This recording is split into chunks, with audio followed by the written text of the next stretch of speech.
ရွှေဟောင်းကြွေချိန်မှာဆုံးမြဲလို့ပါပဲဒီတခါနှစ်သိအောင်လို့ဝါဟောင်းဆုံးနေတေချာစင်စားကြည့်တော့ဝါမျက်နှာဘာမှမပြောင်းလဲနှစ်သက်တွေသာလီလီတာယာနာပြောဝဲအတန်နဲ့ပြောတဲ့စကားရဲ့လူနာကိုညံတာစွာပြုပုံကလေးရဲ့ထုံငါရမပဲလို့နေမဲ့ခမနဲ့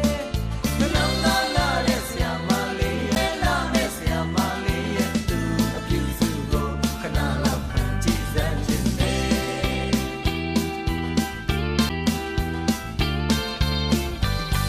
တကယ်ပါတည်ရတဲ့မမေ့စေမရှိလဲကွယ်သူသာ